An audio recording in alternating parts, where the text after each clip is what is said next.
Good evening, everyone. Good evening, Jai Hind. So, how are you guys doing? I hope all of you are doing well.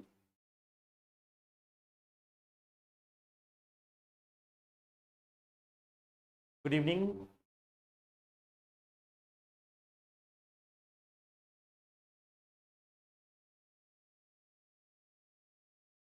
Yes. So, I guess I am properly audible and visible also to all of you. We are here on 28th of July. So 2 months almost over. Now, we have got like 5 months remaining in this year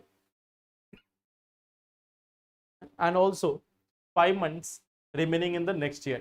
Yeah. Time से नहीं पहुंच पाते हैं. We are having the time in the morning. Are you not able to wake up or what?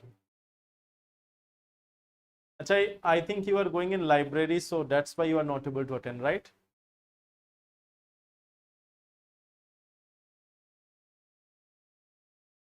So try to wake up a little bit more early.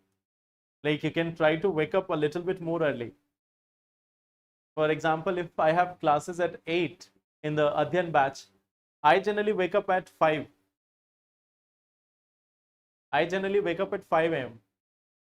So try to wake up earlier than me. You can wake up by 4 a.m.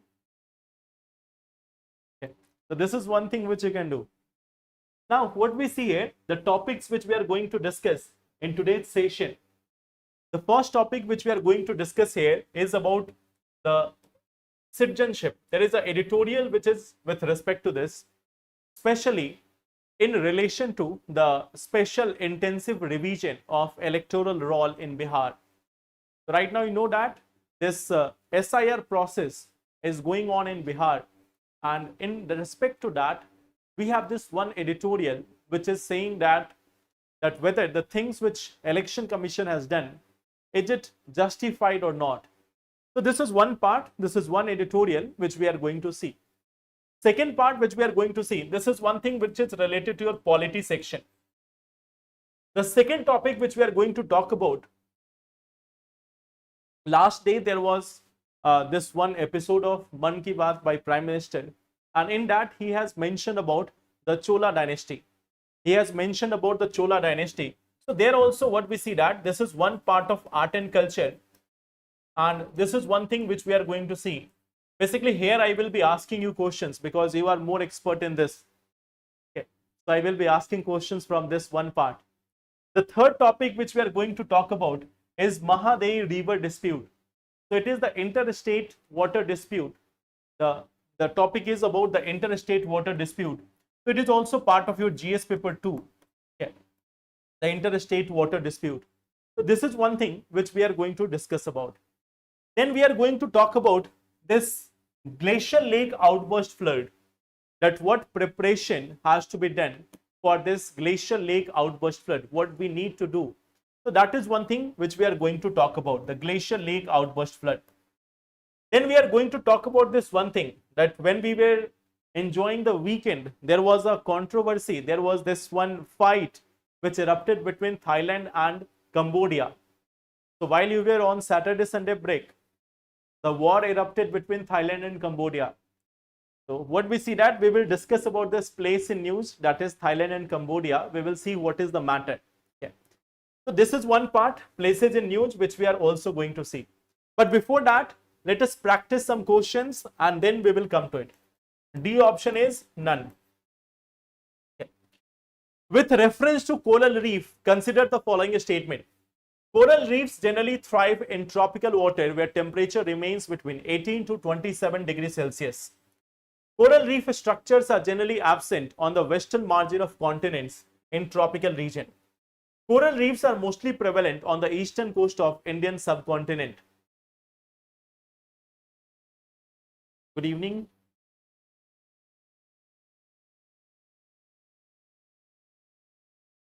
खाना समय से नहीं बन पाता है तो देखो there is no other option.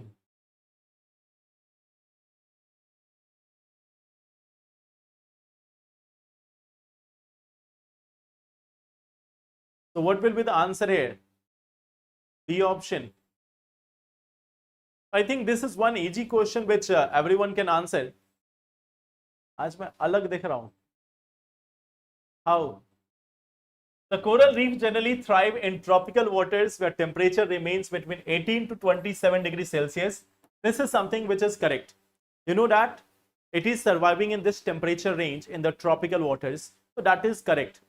Second part is saying coral reef structures are generally absent on western margin of continents in tropical region. You know that there is presence of cold current. There is presence of cold current. That's why it is absent. So second one is also correct.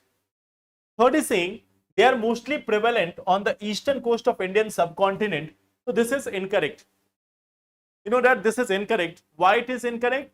Because in eastern coast, we don't see the prevalence of coral reef. Why it is not prevalent? There are multiple factors. One of them is huge influx of fresh water from the rivers. At the same time, there is tons of sediments which is also creating the problem. So due to these factors, there is near absence of coral reef on the eastern coast of India. So this third part is also incorrect. Answer is B option. Consider the following statement. The Collegium of High Court consists of CJI and 2 senior judges of High Court. The government of India cannot appoint a person as High Court judge until unless the Supreme Court Collegium approves the name. Thank you so much.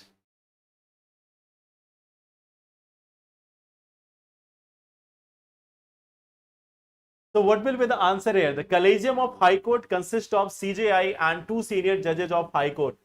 The government of India cannot appoint a person as High Court judge until unless the Supreme Court Collegium approves the name.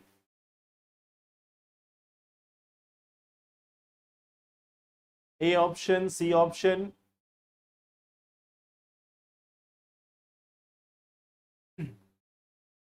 It is divided between A and C. If we look at this, the first one is saying the Collegium of High Court consists of CJI and 2 senior judges of High Court. This is incorrect. It is Chief Justice of High Court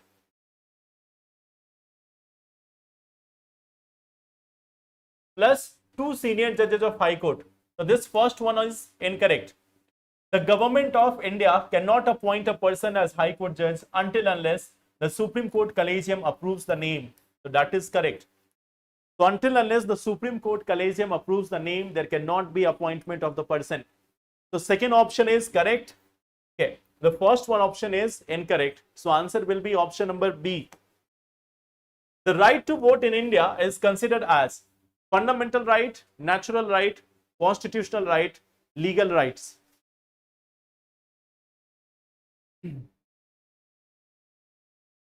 So we have discussed this in the last session also, like last week also.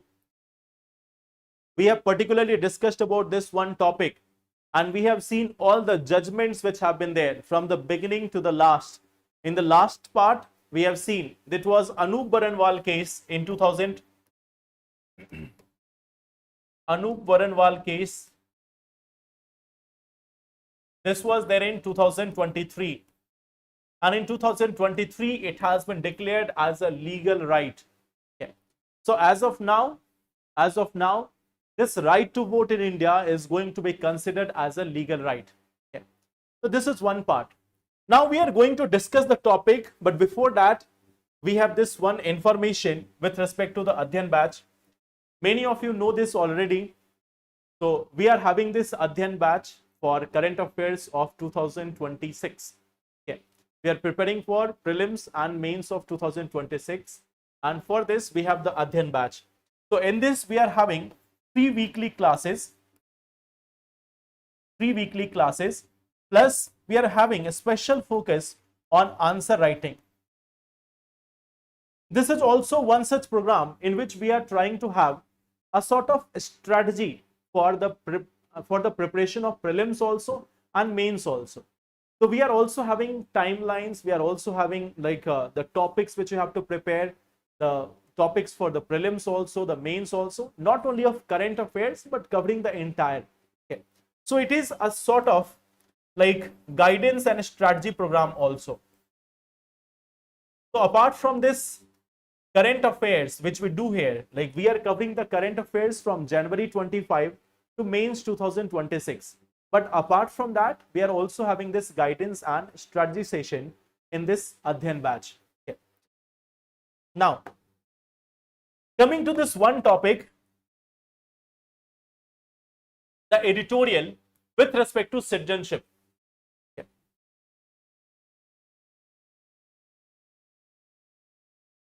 Registration date end kab tak hai? Now, there are this is one part which I don't know. You have to see it on the website, like when is the end of the registration date. See, Anjali, the YouTube classes are different from what we have in the Adhyan batch. In Adhyan batch, we are doing like current affairs plus a strategy and all. In our like YouTube classes also, now we have changed this a little bit, that we are discussing first and primarily the editorials, and then we are also seeing the current affairs. In case of Adhyan batch, we have a different approach. Here we are having a different approach. Okay. Now coming to this one portion about the citizenship. So see, the thing is, till now you have seen multiple such editorials which have been against the SIR process in Bihar. Now this is one such editorial which is supporting the idea of what is being carried out by the election commission in the state of Bihar. So this one editorial is in the support of it. Although if you look at this, there are so many like just the laws and the articles which are mentioned as part of this editorial, but you can understand the crux of it. You can understand the crux of it. So let us try to understand what this editorial is saying all about. Okay. This editorial, if you look at this, it is defending the right of election commission of India to have SIR process. Okay. The first thing is, it is defending this process of SIR which is being carried out by the Election Commission of India. At the same time, it also opposes use of Aadhaar. It also opposes use of Aadhaar for verification. Although in today's judgment, like today, we are on Monday 28th of July.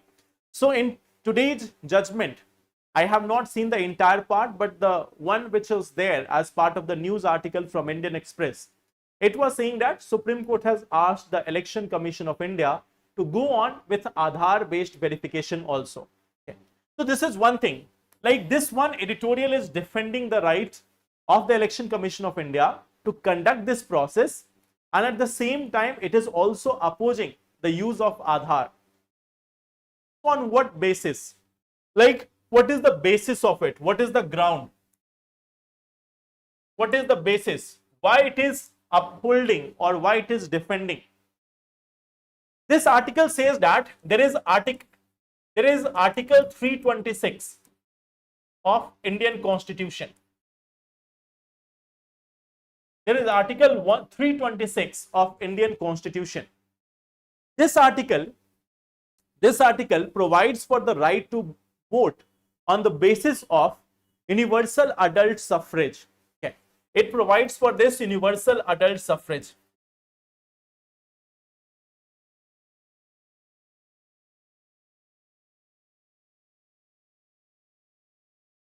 And here it also quotes that in this case it has been specified that it is going to be a citizen of India who is of the age 18 years. Okay. So here it is saying that it is for Indian citizens. This one is for Indian citizens, those who are above 18 years. They have the right to vote. They have this right to vote as part of the Constitution. So it is very much clear that a person who is not a citizen of India should not be there as part of the electoral roll. So it has been said on the basis of this, if a person is not citizen, then no entry in electoral roll. And it says that since the Election Commission of India has been given this power to conduct the elections in India in a fair and transparent manner, free and fair manner, it becomes the duty of Election Commission of India to ensure that there are no non-citizens in the electoral roll. So it is saying first thing this, that if there is one simple thing, Article 326 says that the election in India is going to be on the basis of universal adult suffrage. It is going to be only for the Indian citizens, and if a person is not a citizen, then he has to be or she has to be removed out of the electoral roll. Okay. At the same time, it is also saying that what is the duty of Election Commission of India? What is the duty of Election Commission of India? The article is saying that this verification of electoral roll is the main duty of the Election Commission of India. It has one main duty, verification of electoral roll.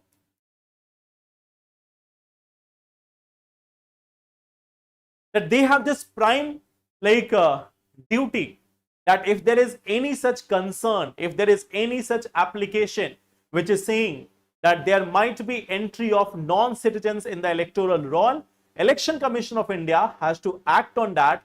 Election Commission of India has to ensure that there is no entry of the names of those people who are not the citizens of India. Okay. So this is the first part, that whether it is the duty or not. Okay. It further says that this citizenship is essential for contesting the elections also. So if a person is a voter, he will also become eligible to contest the elections subject to certain restrictions. Okay. So here what we see, that this citizenship, this is also essential for contesting elections.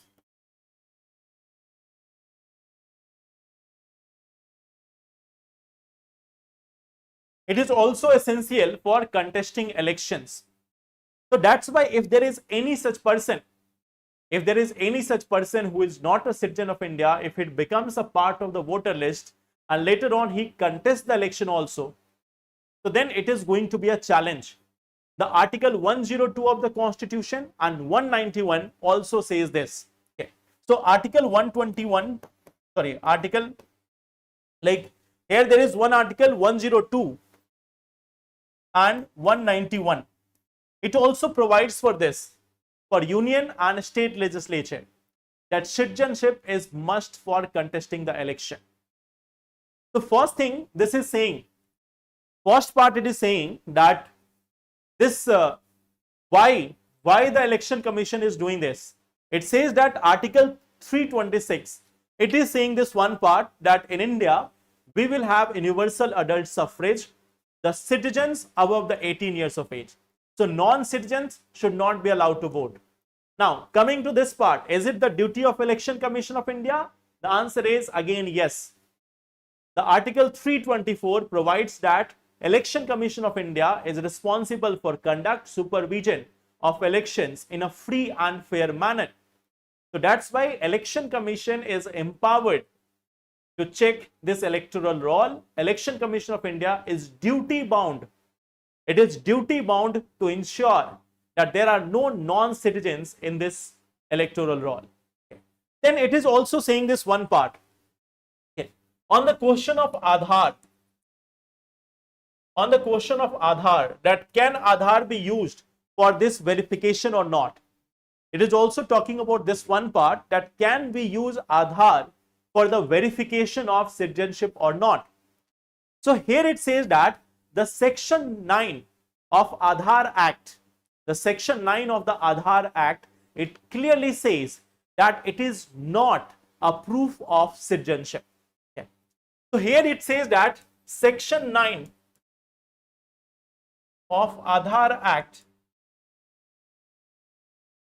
it says that it is not a proof of citizenship. It is not a proof of citizenship. Okay. It says that this is also not a proof of citizenship. Okay. It says that this Aadhaar is made simply on the basis of the biometric data of the person. It can only prove the address details. It can only prove the identity of the person. Other than that, it has no such uses. Okay. So Aadhaar, the section 3, it says that the residents can obtain the Aadhaar. Okay. So section 3 of the same act, section 3, it provides that residents can get. Residents. There is a difference here, not citizens, residents. Resident means a person who is living there. So residents can get Aadhaar using biometrics.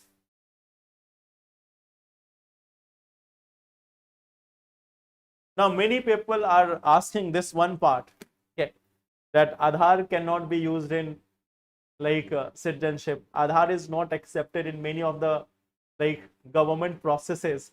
Aadhaar is not used in availing many such facilities. So why we have got this Aadhaar card in the first place? Like Supreme Court has also said that Aadhaar cannot be used in multiple cases. It is only for those schemes where it is availing the benefits of the government scheme. So other than that, what is the application of Aadhaar? So here also what we see that these are the basis on which it is defending. So we have seen that it is defending the right of Election Commission of India to have the special intensive revision process. Second, it is also opposing the use of Aadhaar for verification. That is the crux of this entire editorial. That is the crux of it. Okay. Now, it's not that you have to simply abide by what this one editorial is saying. In this week itself, you will find that there will be another editorial which is going to say just opposite of it. So in the past also we have seen that what are the challenges with this revision process. Okay. In future also we will see this part that many of these editorials will come up which will oppose or which will say that what is the duty of Election Commission or not. Okay. उससे कम तो voter ID card को था, but voter ID card is very powerful. Voter ID card gives you the right to vote. If you have the name in electoral roll and if you have the voter ID card, so it is providing you the right to vote.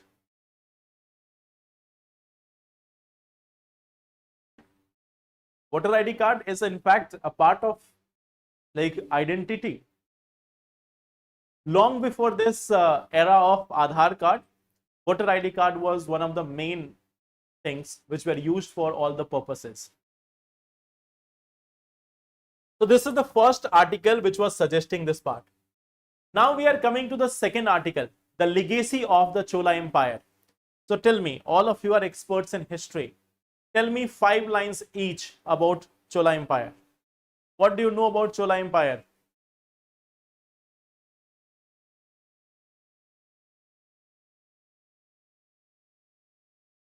What do you know with respect to the Chola Empire?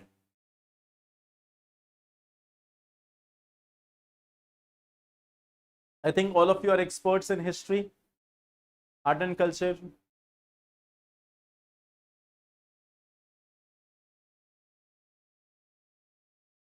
So what's unique about the Chola dynasty?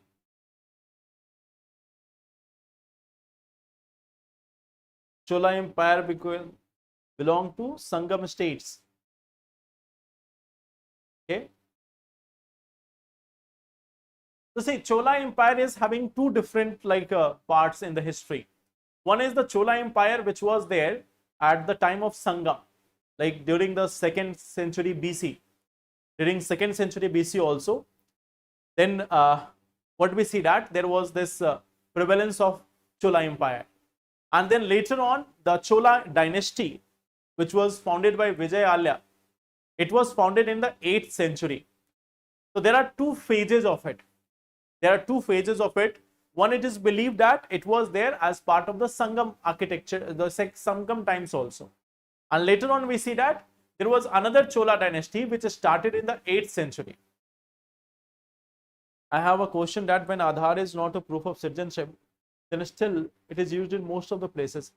Because at all the times you are not supposed to prove your citizenship. At some places you are supposed to prove only your identity. So as a part of identity it is being used, or as a part of address proof it is being used, but not as a part of citizenship.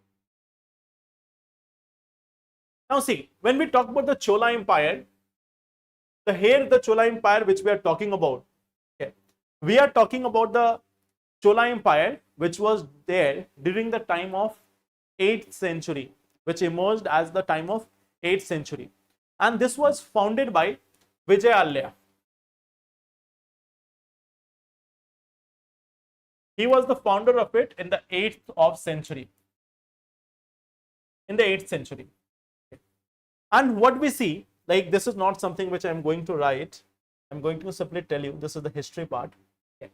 So it was founded by Vijayalaya, and he has taken over the Tanjore kingdom in the 8th century, and he led to the rise of Cholas by defeating the Pallavas.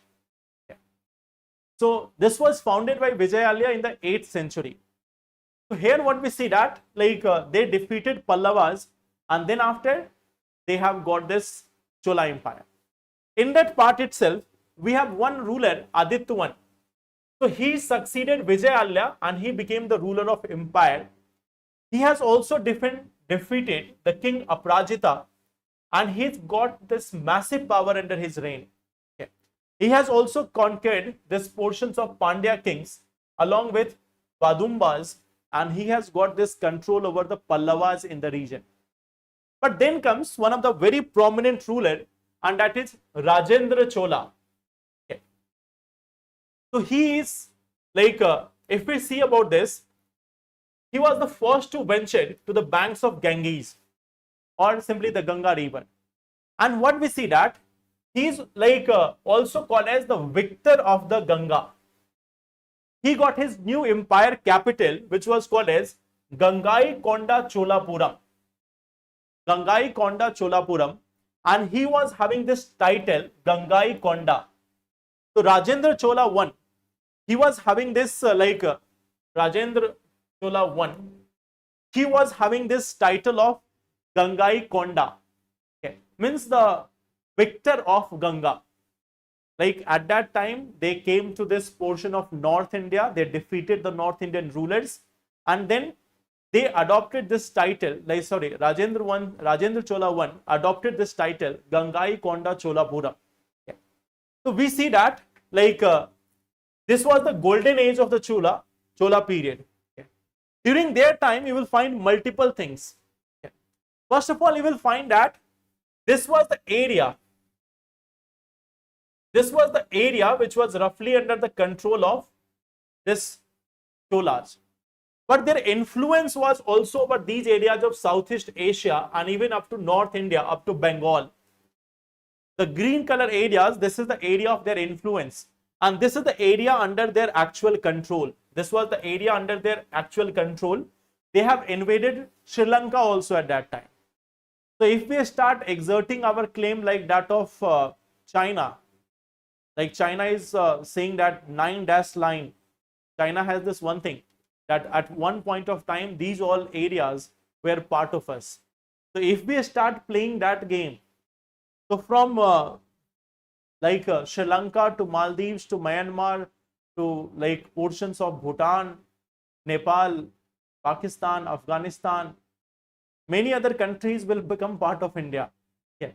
So if we start that one thing, like in historically what was the region, then we can have claims up to like Iran also. So what we see that like this was the time when Chola rulers were having their control. This was the area where Chola rulers were having their control.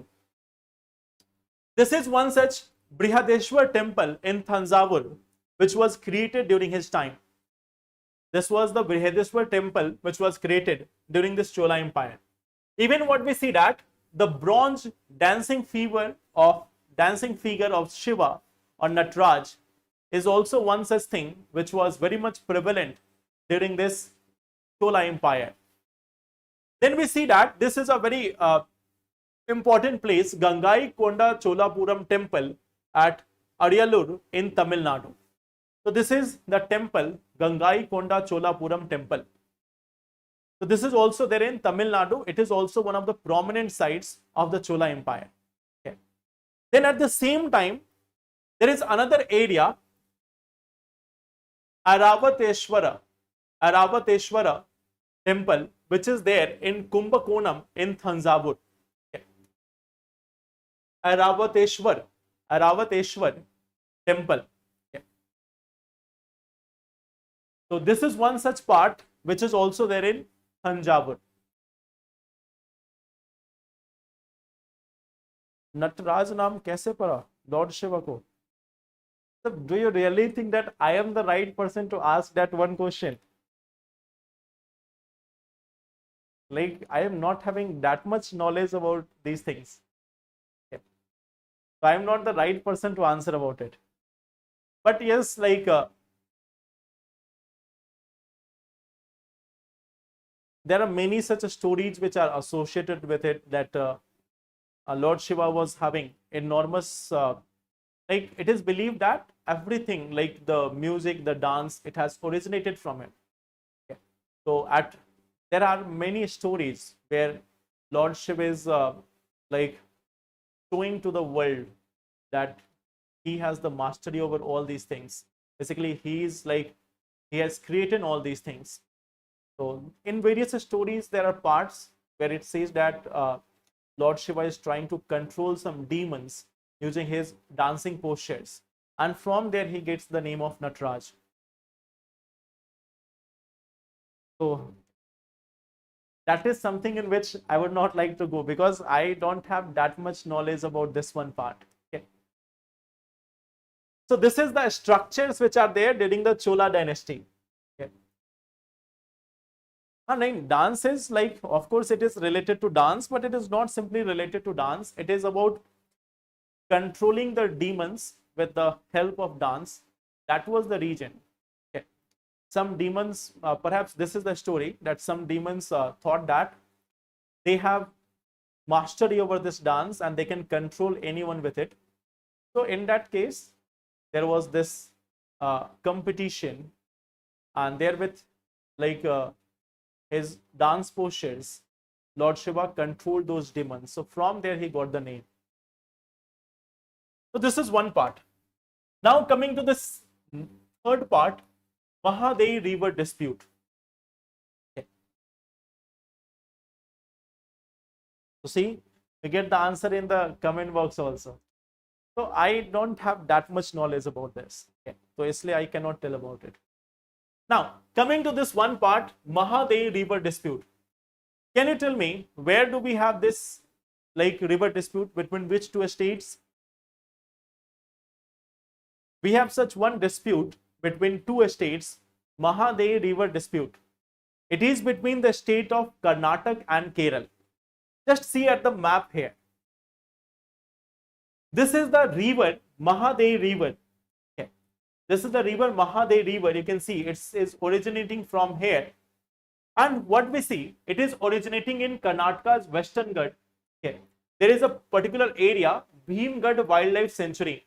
So from there, there is the origin of the Mahadayi river. It passes through Karnataka, then it goes through the Goa region. Now, what is the context here?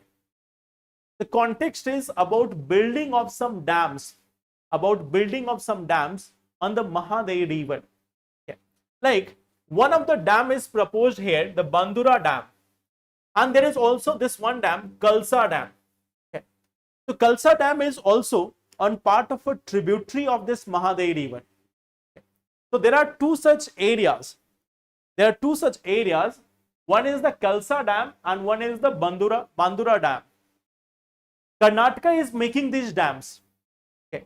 You know that in various parts of Karnataka, there is a problem of water scarcity. There is this problem of water scarcity.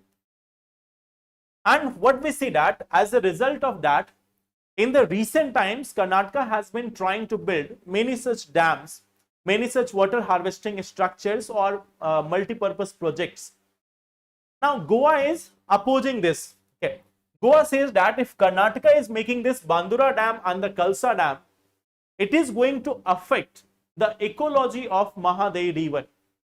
It is going to affect the ecology of Mahadayi River.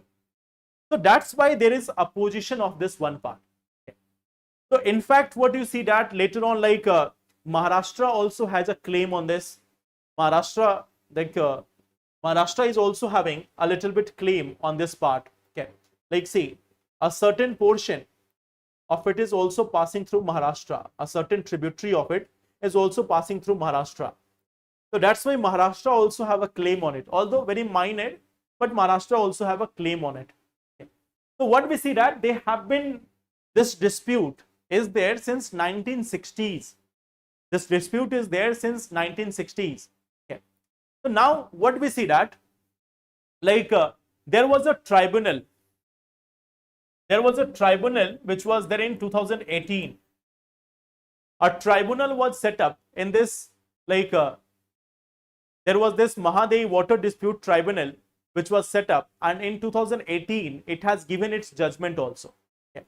It says that around 13.4 TMC,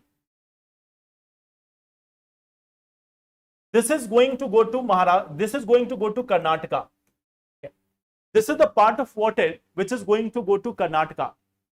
Then what we see that around 24 TMC has been given to Goa. It has been provided to Goa. And a very small portion, 1.33 TMC, it has been provided to Maharashtra. So this is three part which has been said. Okay. Now, like none of the states are happy with it. Neither the Maharashtra is happy with it, nor Goa is happy with it, nor Karnataka is happy with this. Although in 2020, Center has notified this. Center has said that this is going to be implemented. The award of this tribunal has been like challenged in the Supreme Court by all the three states.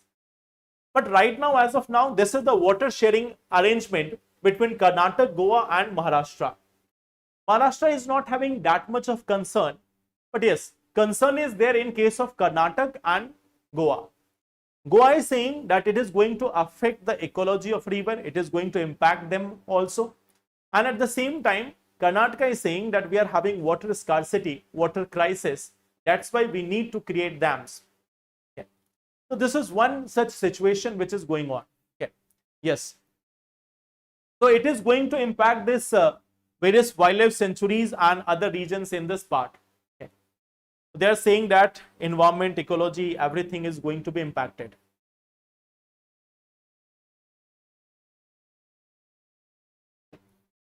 So this is one such Mahadayi River dispute which is going on since the 1960s itself.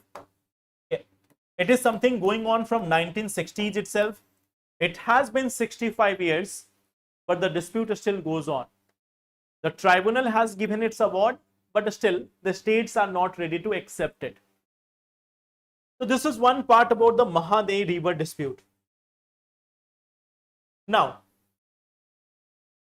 coming to this next section, a very important part, Glacial Lake outburst flood. This is one part, Glacial Lake outburst flood.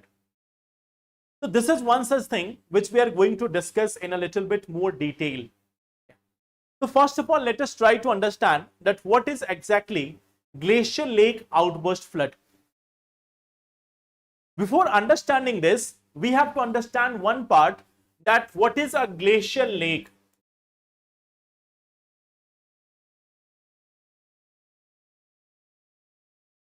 This is something which is formed. It is formed when the glacier melts. It is formed when the glaciers melt.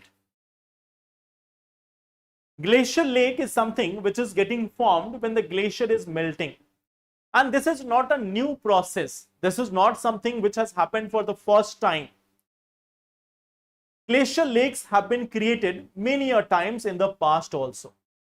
They have been created many a times in the past also. But right now what we see that due to the increased global warming, due to the shorter duration of winters, now we see that glaciers are retreating and the glacial lakes are becoming very much prominent. They are becoming very large, extensive, whereas glaciers are melting. Now, there is one part. The glacial lakes are of generally two types. One is the super glacial lake. One of the type is the super glacial lakes. You will find that mostly it is in the middle of it, surrounded by ice from all sides. It is not creating that much of a challenge. It is not creating that much of a challenge. So that is one thing called as super glacial lakes. But there is another thing which is like moraine dammed lake. Moraine dammed lake. Moraine means the ice and the rock deposits. They are damming the lake, means they are surrounding the lake. So it is on one side. It is on one corner, it is on one side, and it is bounded by the moraines. So there is one thing called as moraine dammed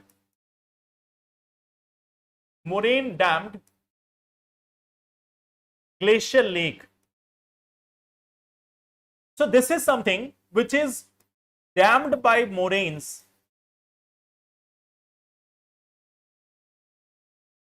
Dammed by moraines. Okay. So when it is dammed by moraines, now these moraines, what are they made up of? They are made up of rocks, sediment, ice. Okay. We see that this moraine which is there, it is basically rocks, sediments, ice sheets, etc. So they are basically rocks, sediments and ice sheets.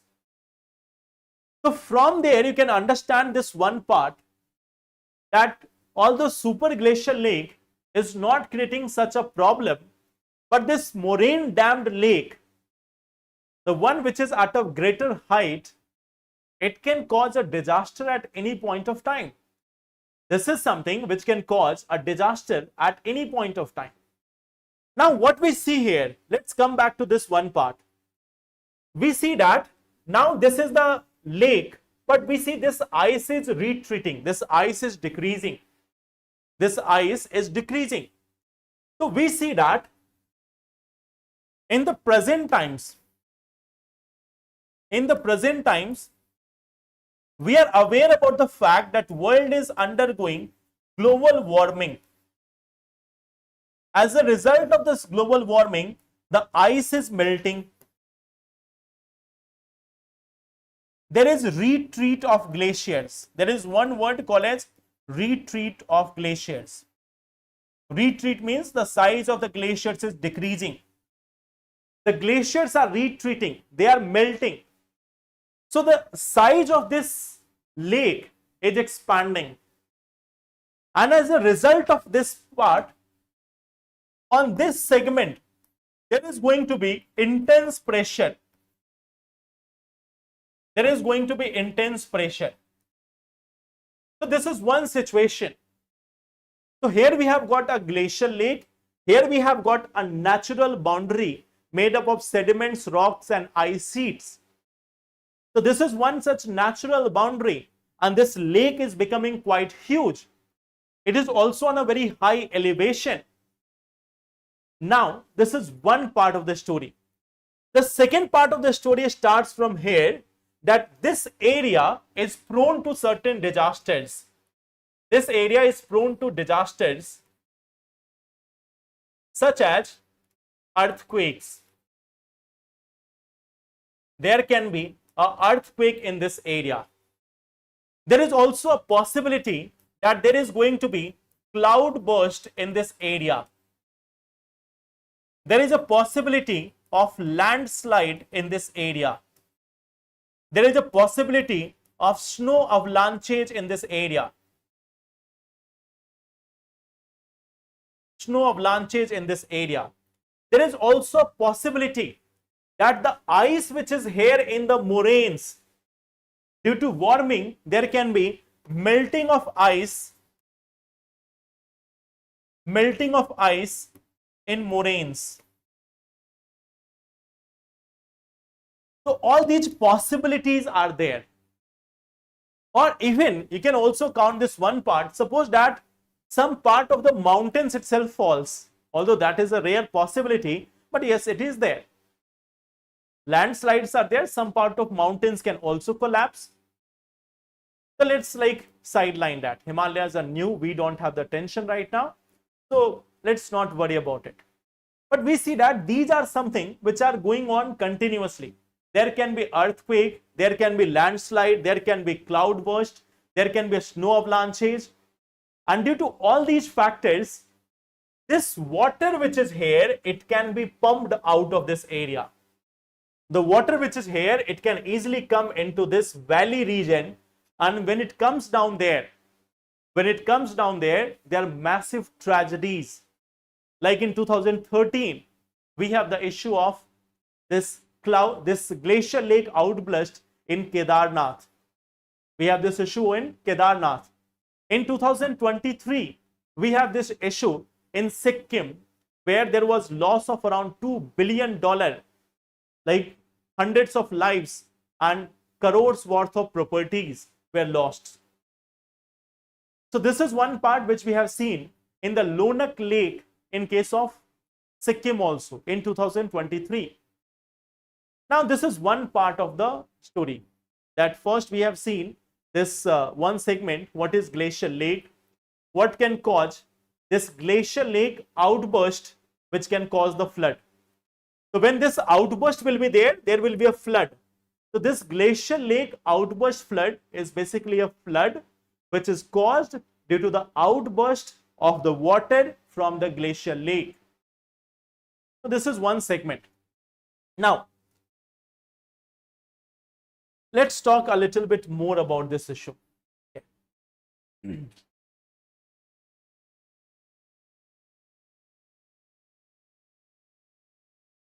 This is like one side of the story.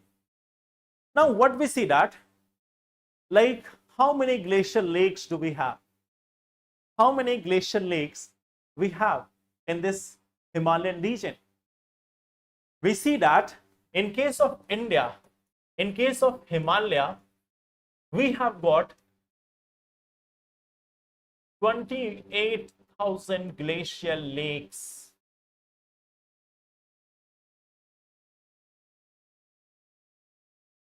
We have this one part.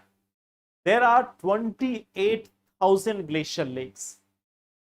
There is not one or two lakes. There are 28,000 lakes in the Himalayan region. Out of them, 7,500 glacial lakes, they are situated in India. Like if there is a glacial lake outburst flood in Nepal also, that is going to have impact on us. But let's talk about Indian part also. In India itself, we have got 7,500 glacial lakes, and majority of them are at a height of 4,500 meter and above. This is 4,500 meter and above. So this is one part. Now, this is one segment, what we see that how many glacial lakes we are having. Now, this is another part. This is one of the most difficult terrain of the world. This is one of the most difficult terrain of the world. There is no such advanced weather and water monitoring stations in these regions. Okay. So there is also this one part, lack of water management, water monitoring and weather monitoring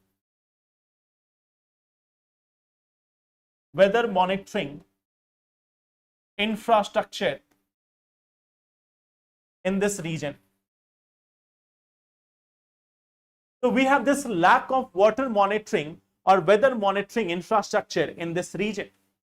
It is not accessible, it is not sustainable, the cost is very high. So due to many of these factors,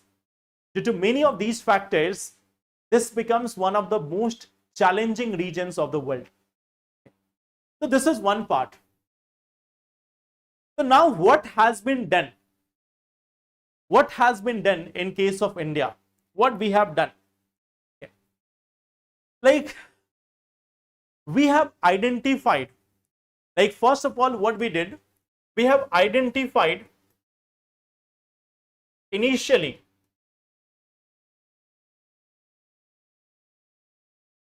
(56) geolith prone areas.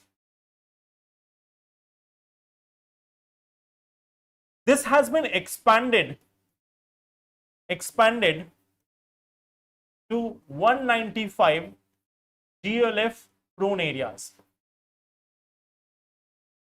We have seen that in the recent times there has been identification of the areas. The National Disaster Management Authority, the Uttarakhand state government, Himachal Pradesh state government and other institutions, they have been identifying these areas. We are going for the mapping of these regions. What we see that now we have identified around 195 these areas, and there is a special focus. What is that focus all about? That focus is about hazard assessment of each at-risk lake. There is going to be a hazard assessment of each of these lakes. There is also going to be installation of automated weather and water stations. There is also going to be establishment of early warning system in these areas.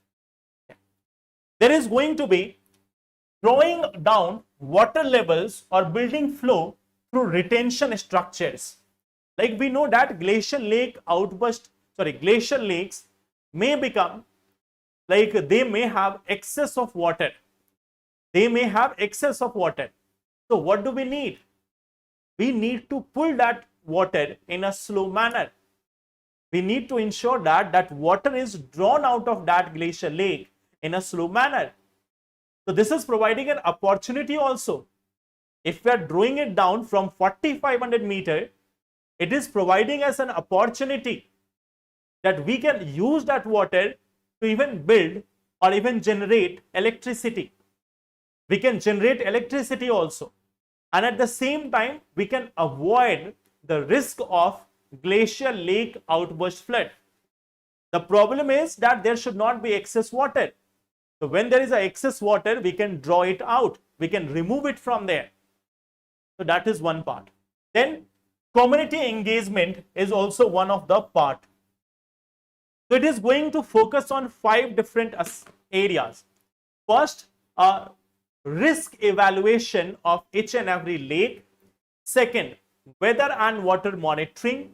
Third, early warning system in the low-lying areas. Fourth, drawing out the water from there. And fifth part, the community engagement. So this is one step.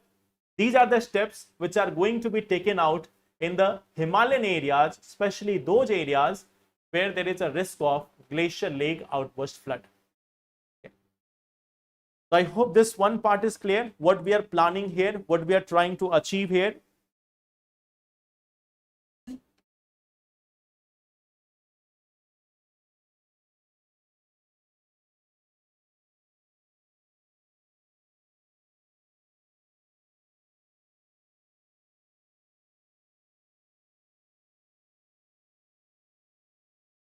I hope now you got the answer, Shiv Shankar, that how we can counter these disasters. Now, the next part which we have to see is Thailand and Cambodia. Okay. So over the weekends, they started fighting. And finally, what we see that as a result of their fight, there is one more opportunity for the President of United States that he can again demand the Nobel Prize, although the window is closing very soon. It is already August. In September, they have this announcement of Nobel Prize. So the window is closing very fast. But still, what we see that he has another opportunity to claim the Nobel Prize. Okay. So recently, there is one such dispute between these portions of Thailand and Cambodia. Okay. Now, if we look at this one region, okay, this is the portion of this is the region of Cambodia. You can see this one location. Here we have the Thailand. Their border was established in 1962. Okay. Their border was established in 1962. And why this problem is existing? Okay. Why this problem is existing? Here again you will find that the Europe has something to do with it. Basically, this boundary redrawal, this redrawing of boundary or this boundary dispute is because of the French occupation of this area. It is because of the French occupation of this area. Earlier, it was the French occupation. This was under the control of France. Okay. So when they were going out of this area, they have created a situation which can cause some problems in these regions, which can cause some problems in this region.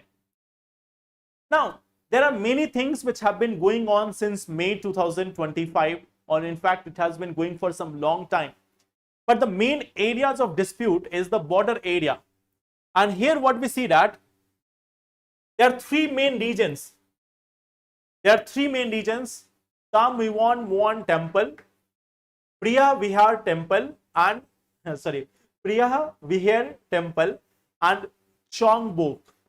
These are the three such areas of border dispute between Cambodia and between Thailand. Okay. These are the main areas of dispute between these two countries. So they started fighting with each other. There has been death of some of the military personnel and there has been loss of other things also. So now they have agreed on truce. Okay. There is also the political change which is going on between these countries. Okay. There is a political change also going on in this country. Like, she was the former Prime Minister of Thailand. So then there was a discussion which was going on between Thailand and Cambodia. And in that discussion, she said something about a political leader. And due to that, now think about this. She has said something about a political leader. It was considered ethically wrong. Okay.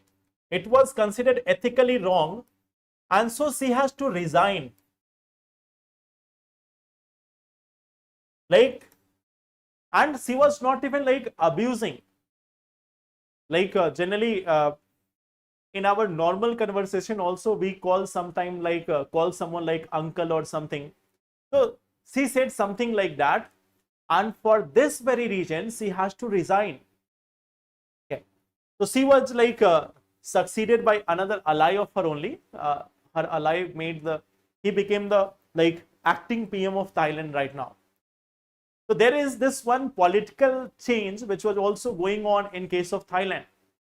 And in middle of that, this Thailand-Cambodia war is also going on. So what we see that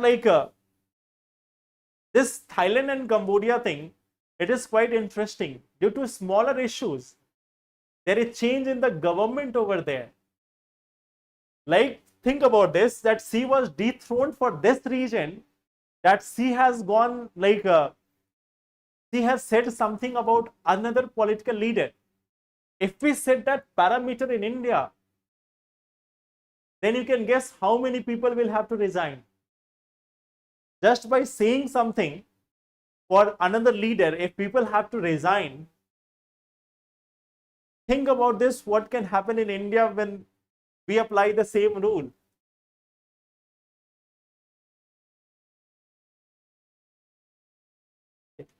So, this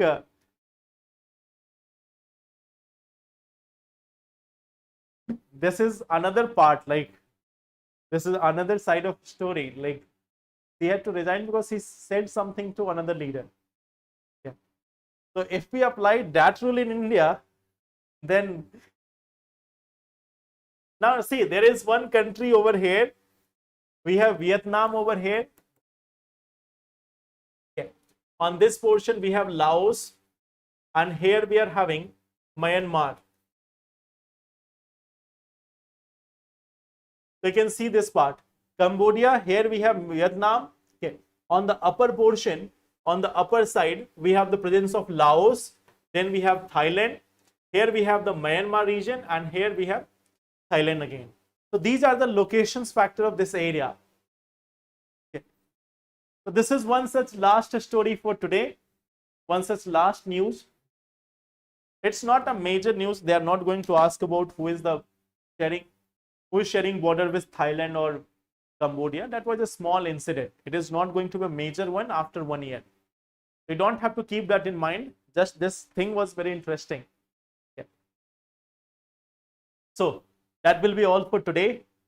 Tomorrow we will discuss other topics. We have seen about first election commission. We have seen that whether the special intensive revision is correct or not. We have seen one side of a story. Second, we have also talked about this Mahadayi river dispute. We have talked about this glacial lake outburst flood also. Then this Thailand and Cambodia part also. And we have also discussed about the legacy of Chola dynasty. Okay. So that will be all for today. Tomorrow we will meet again and then we will discuss remaining things. Thank you. Take care and all the best. Thank you.